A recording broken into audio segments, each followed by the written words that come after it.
Bonjour, bienvenue à la présentation Pegaso. Donc, Pegaso, c'est un programme d'éducation de groupe des symptômes douloureux. Ça a été développé par la Faculté de médecine de l'Université de Sherbrooke. Donc, ils ont fait un projet de recherche qui visait à évaluer l'impact d'un programme d'éducation sur les symptômes de fibromyalgie, donc pour des gens qui vivaient avec des douleurs au quotidien, ainsi que sur leur sentiment de contrôle, donc le fameux empowerment, sur leurs conditions de santé. Les résultats ont été très concluants. Beaucoup de gens ont rapporté une diminution du niveau de leur douleur, une amélioration de leur qualité de vie, une meilleure compréhension de leurs conditions, un sentiment d'auto-efficacité sur les symptômes douloureux et sur leur capacité à faire de l'exercice. Donc, l'objectif de la présentation sera dans un premier temps de comprendre le phénomène de la douleur et les effets qu'elle a sur vous.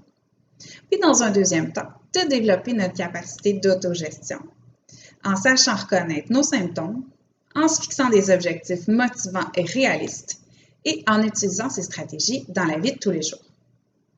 Vous allez retrouver plusieurs capsules abordant différents thèmes faits par moi-même, Christine Rochette, TRP, et par ma collègue Christine Maheu, ergothérapeute. Débutons premièrement par un petit vidéo qui résume bien qu'est-ce que la douleur. Nous sommes tous d'accord pour dire que la douleur est une expérience humaine universelle. Nous savons désormais que la douleur est produite par le cerveau 100% du temps. Toutes les douleurs sont concernées, peu importe ce que vous ressentez.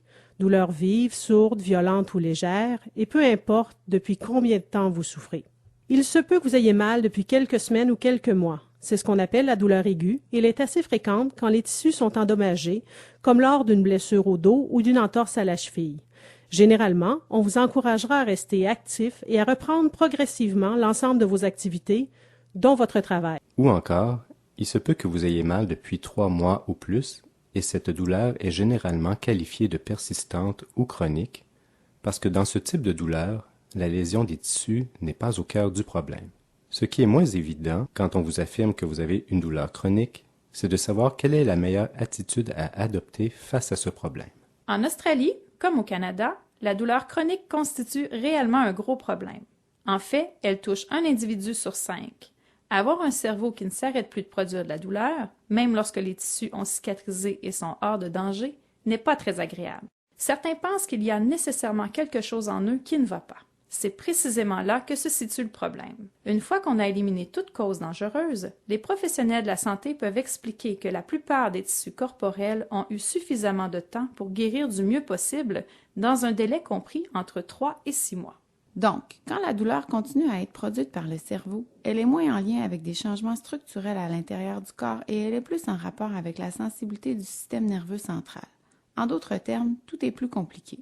Par conséquent, pour tâcher de résoudre ce qui vous arrive, vous avez besoin de rééduquer le cerveau et le système nerveux.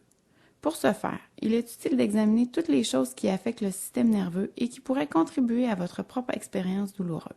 Ce qui peut vous aider, c'est d'observer la douleur chronique d'un point de vue plus général et d'utiliser une approche structurée en faisant un bilan d'action. Il est ainsi moins probable d'oublier quelque chose d'important. Commençons donc par le côté médical. Tout d'abord, la prise de médicaments peut vous aider, mais elle a ses limites. Ce sont les approches les plus actives qui sont nécessaires à la reprogrammation du cerveau.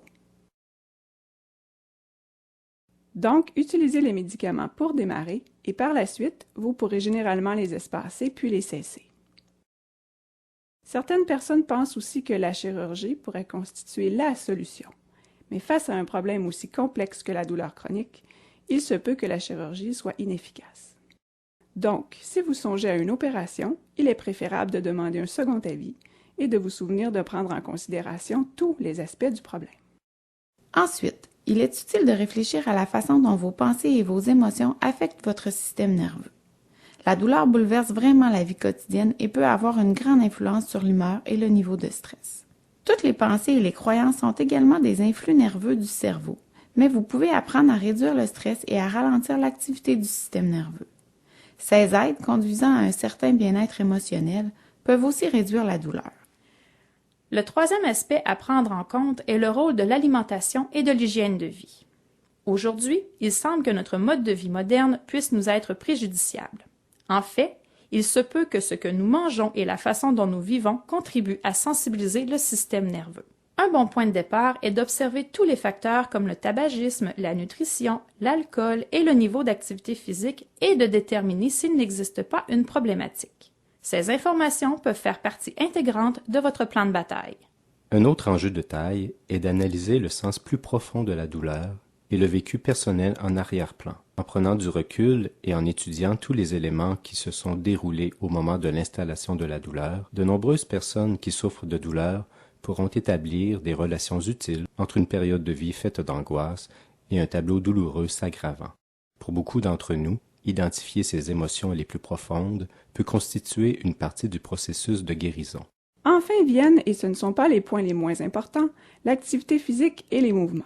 Du point de vue du cerveau, le mieux est de vous remettre à bouger à un degré confortable, sans appréhension et sans que celui-ci ne vous protège avec de la douleur, et vous rétablirez progressivement la condition physique de vos tissus. En résumé, la douleur provient du cerveau et elle peut être reprogrammée. Quand on l'examine à l'échelle globale de l'individu en prenant le recul nécessaire, on a plus de facilité pour commencer à la traiter. Alors demandez de l'aide si vous en avez besoin, fixez-vous un objectif et mettez-vous en action.